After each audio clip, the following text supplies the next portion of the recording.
ناظرین اکرام، السلام علیکم ورحمۃ اللہ وبرکاتہ۔ ناظرین، استقبال ہے آپ کا ہمارے اس چینل پر۔ ناظرین اکرام، جیسا کہ آج 15 اگست کا دن ہے، یوم آزادی کا دن ہے، اس پر ہم بات کرنے والے ہیں دارالعلوم دیوبند کے بارے میں۔ تو ہاں ناظرین، دارالعلوم دیوبند عالمی منظرنامے کا تعارف نہیں ہے۔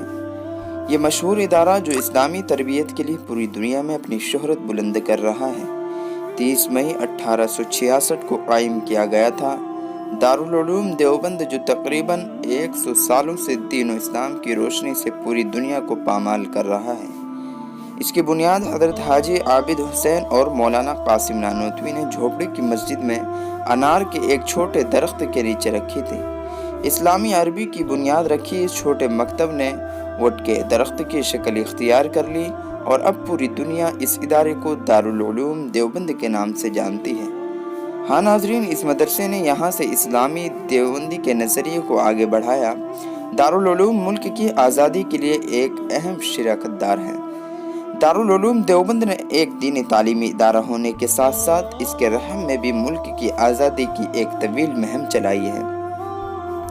اس طرح کے سینکڑوں علماء ہیں جن میں شیخ الہند مولانا محمود حسن، مولانا حسین احمد مدنی، مولانا عبید اللہ سندھی شامل ہیں، جنہوں نے ملک کی آزادی میں اہم کردار ادا کیا ہے۔ شیخ الہند محمود الحسن اور ان کا ریشمی رومال تحریک ملک کی آزادی کی جد و جہد میں عالمی مشہور اسلامی تنظیم دارالعلوم دیوبند اور علماء کرام کی آزادی و جد و جہد میں دی گئی قربانیوں کو کبھی فراموش نہیں کیا جا سکتا۔ تو ناظرین، اس لیے ہم نے آپ لوگوں کے سامنے ان کی قربانی کو تازہ کرنے کے لیے یہ پیغام سنا رہے ہیں۔ دارالعلوم دیوبند کے پہلے طالب علم مولانا محمود الحسن نے ریشمی رومال تحریک چلا کر آزادی جد و جہد کو ایک نیا رخ عطا کیا۔ ان شیخ الہندوستان کے پیش نظر ہندوستان کی حکومت نے اس ریشمی رومال کے تحریک کے نام پر ڈاک ٹکٹ جاری کیا تھا، اور اب سہارنپور میں میڈیکل کالج کا نام بھی شیخ الہند کے نام پر رکھا گیا ہے۔ محمد محمود الحسن، جنہوں نے آزادی کی جد و جہد کو ایک نئی سمت اور شرط، وہ 1851 میں دیوبند کے ایک عالم خاندان میں پیدا ہوئے۔ سن 1905 میں دارالعلوم کی باغ ڈور سنبھالنے والے مولانا محمود حسن ان آزادی پسند جنگجوؤں میں شامل تھے جنہیں اپنے قلم و علم، اخلاقیات اور طرز عمل سے شیخ الہند ہندوستانی اسکالر کے لقب سے نوازا گیا تھا۔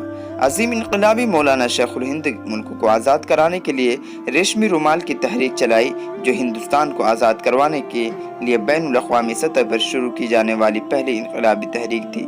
اس نے اپنے خاص شاگردوں اور متاثرہ لوگوں کے ذریعے انگریزوں کے خلاف مہم شروع کی اور برطانوی سلطنت کے خلاف اس تحریک میں ہزاروں مسلم مشتعل افراد کو شامل کیا۔ اس تحریک کے تحت فرنگی حکمرانی کو ختم کرنے کے لیے ریشم کے رومالوں پر تمام خفیہ منصوبے بھیجے گئے تھے۔ سال 1916 میں ریشمی رومال کی تحریک عروج پر تھی۔ یہ دیکھ کر کے اس تحریک نے اپنے حکمرانی اساس کو برباد کر دیا۔ برطانوی حکمرانوں نے شیخ الہند مولانا محمود حسن کو اپنے ساتھیوں مولانا عزیز گل، حکیم نصرت حسین اور مولانا وحید احمد کے ساتھ مل کر گرفتار کیا۔ ناظرین، یہ بات کبھی فراموش نہیں کی جا سکتی کہ اور انہیں مالٹا جزیرے روم کے جنگل میں قید کر دیا، جہاں شیخ الہند اور اس کے ساتھیوں اپنے خاص شاگردوں اور متاثرہ لوگوں کی توسط سے انگریزوں کے خلاف مہم چلانی شروع کر دی اور ہزاروں مسلم مظاہرین کو برطانوی سلطنت کے خلاف اس تحریک میں شامل کیا۔ اس تحریک کے تحت فرنگی حکمرانی کو ختم کرنے کے تمام خفیہ منصوبے ریشمی رومالوں پر بھیجے گئے تھے۔ 1916 میں ریشمی رومال کی تحریک عروج پر تھی۔ یہ دیکھ کر کے اس تحریک نے اپنی حکمرانی کو اساس کو برباد کر دیا۔